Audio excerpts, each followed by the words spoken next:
मुश्किलें तब तक बहुत बड़ी लगती हैं जब तक हम उन्हें समझ नहीं पाते। एक बार समझ में आने के बाद हर मुश्किल आसान हो जाती है। अगर किसी समस्या को देख के आप चिंतित हो जाते हो तो ये कहानियां सुनने के बाद आपको ये समझ आ जाएगा कि किसी भी मुश्किल को आसान कैसे किया जाता है। इससे पहले कि आप इन कहानियों में खो जाएं, इस चैनल को सब्सक्राइब करना ना भूलें। तो चलिए कहानी शुरू करते हैं। एक बार गौतम बुद्ध एक वृक्ष के नीचे बैठकर अपनी साधना में लीन थे। ये ध्यान वो काफी दिन से कर रहे थे। एक दिन एक शिकारी उस रास्ते से जा रहा था। उसने महात्मा बुद्ध के बारे में काफी तारीफ सुनी थी, उनके स्वभाव के बारे में, ज्ञान के बारे में, लेकिन ये सब सुनकर भी वो उनसे संतुष्ट नहीं था। वास्तव में उसे महात्मा बुद्ध की इन बातों पर विश्वास नहीं था। उसने जब महात्मा बुद्ध को साधना करते देखा तो उसके मन में विचार आया कि क्यों ना बुद्ध की परीक्षा ली जाए, इससे उनकी असलियत का तो पता लग ही जाएगा। शिकारी वहीं पर खड़े होकर सोचने लगा कि क्या किया जाए।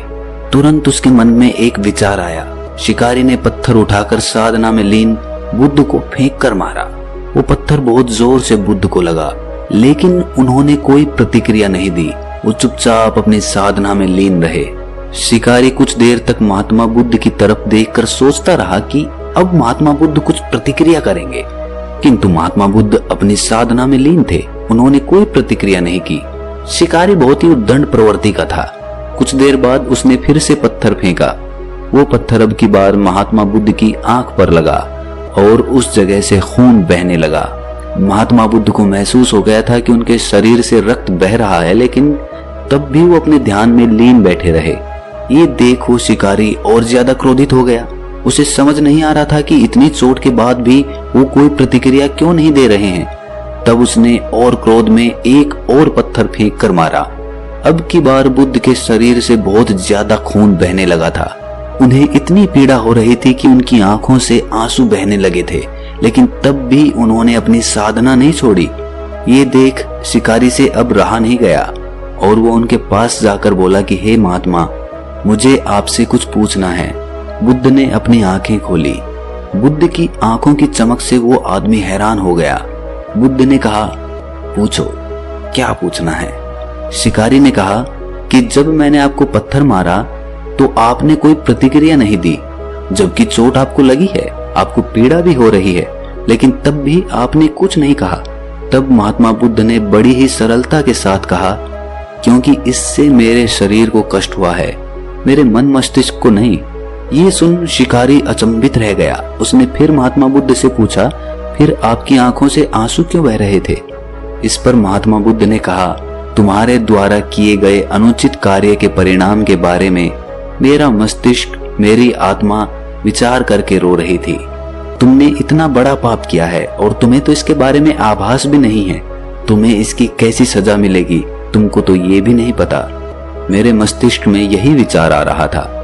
बुद्ध की बातों को सुनकर शिकारी एकदम हैरान हो गया और महात्मा बुद्ध के चरणों में गिरकर उनसे क्षमा याचना करने लगा और बोला कि हे महात्मा, मुझे क्षमा कर दें। मुझे आप पर विश्वास नहीं था। मुझे लगता था कि आपकी हर चीज झूठी है, लोग बेकार ही आपकी बड़ाई करते हैं, परंतु आज मुझे ये यकीन हो गया कि आपका ज्ञान सत्य है।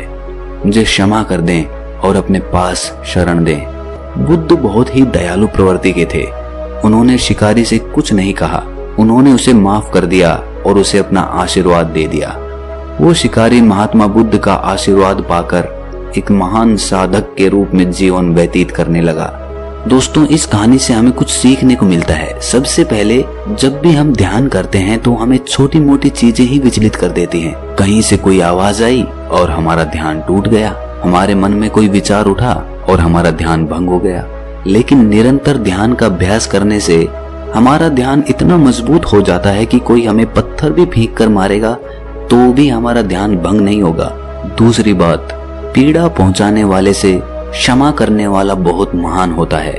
यदि आपको कोई पीड़ा पहुंचा रहा है और उसके बावजूद आप उसे माफ कर देते हैं तो उस आदमी का हृदय परिवर्तन होना निश्चित होता है। लेकिन हम अपने अहंकारवश हमें पीड़ा पहुंचाने वाले को कभी माफ ही नहीं करते और इसीलिए हमारे संबंध प्रगाढ़ नहीं बन पाते। तीसरी बात, अनजाने में हम ऐसे ऐसे पाप कर देते हैं कि हमें ये भी नहीं पता कि उनका दंड क्या मिलेगा। तो कोई भी काम करते वक्त उसको पूरे होशो हवास में करो कि इस काम को करने से क्या प्रभाव होगा, कहीं ये काम किसी प्राणी को आघात तो नहीं पहुंचाएगा। ऐसा प्रशिक्षण करने के बाद वो काम ही असली कर्म कहलाता है। इस बात पर मैं अगली कहानी सुनाने जा रहा हूँ। इस कहानी को आखिर तक सुनने के बाद आपके बहुत सारे सवालों के जवाब आपको मिलेंगे। एक बार गौतम बुद्ध अपने शिष्यों के साथ भ्रमण कर रहे थे। दिन ढलता जा रहा था। बुद्ध के शिष्य उनके इतना चलने के कारण उन्हें एक पेड़ के पास ले गए। वहां पेड़ की छांव में ठंडी हवा चल रही थी। बुद्ध ने वहां सभी शिष्यों को कुछ देर आराम करने के लिए कहा। सभी शिष्य वहां बुद्ध के साथ बैठ गए। तभी उनमें से एक शिष्य ने बुद्ध से पूछा कि हे बुद्ध, मेरे मन में एक सवाल है, आप मुझे उसका उत्तर देंगे? बुद्ध ने कहा, पूछो। तब शिष्य ने कहा कि क्या विद्या को किसी बल के द्वारा भी सीखा या छीना जा सकता है? तब बुद्ध ने कहा कि नहीं, विद्या को केवल सेवा भाव से ही सीखा जा सकता है। शिष्य ने पूछा, कैसे? तब बुद्ध ने कहा कि मैं तुम्हें इसे एक कहानी के माध्यम से समझाता हूँ। बहुत समय पहले एक फकीर एक जंगल में घास फूस की झोपड़ी बनाकर रहता था। उसे एक विद्या आती थी कि वो पीतल को सोने में अपनी विद्या से बदल सकता था। और वो फकीर इस विद्या का प्रयोग तभी करता था जब उसे बहुत ज्यादा आवश्यकता होती थी या फिर जब उसे किसी गरीब की मदद करनी होती थी, वो तभी इसका उपयोग करता था। एक दिन एक बहुत ही गरीब ब्राह्मण उसके पास आया। उस ब्राह्मण को अपनी बेटी का विवाह करना था, लेकिन उसके पास पैसे नहीं थे। उसने दुखी मन से ये सारी बात फकीर को बताई। फकीर समझ गया था कि वो ब्राह्मण सच में बहुत ज्यादा परेशान है और उसे मदद की जरूरत है। तब उस फकीर ने एक पीतल के बर्तन को सोने का बनाकर ब्राह्मण को दे दिया और कहा कि इस बर्तन को बेचकर अपनी बेटी का विवाह कर लेना। उस ब्राह्मण ने फकीर से वो सोने का बर्तन लिया और सोनार के पास चला गया। सोनार ने उस बर्तन को देखकर सोचा कि इस गरीब फटीचर ब्राह्मण के पास ये सोने का बर्तन कहां से आ गया? हो ना हो ये राजा का है। और वो सोनार ब्राह्मण को लेकर राजा के पास चला जाता है। राजा ने उन्हें वहां देख आने का कारण पूछा। तब उस ब्राह्मण ने राजा को सब कुछ सच सच बता दिया। ब्राह्मण की बात सुनकर उस राजा के मन में लालच आ गया। उसने उस ब्राह्मण को तो छोड़ दिया, लेकिन उसने मन ही मन सोचा कि क्यों ना ये विद्या फकीर से सीखी जाए। और उसने सैनिक को भेजकर फकीर को अपने पास बुलाया। सैनिक फकीर को अपने साथ लेकर आया। राजा ने फकीर से पूछा कि तुम पीतल को सोना बनाना जानते हो? फकीर ने कहा, जी राजा साहब। तब राजा ने कहा कि ये विद्या हमें भी सिखा दो। तब फकीर ने कहा कि नहीं, मैं आपको ये नहीं सिखा सकता। तब राजा ने कहा कि तुम जानते हो मैं कौन हूँ? फकीर ने कहा कि बहुत अच्छे से जानता हूँ। तब राजा फकीर से कहता है कि तुम्हें 15 दिन का समय देता हूँ।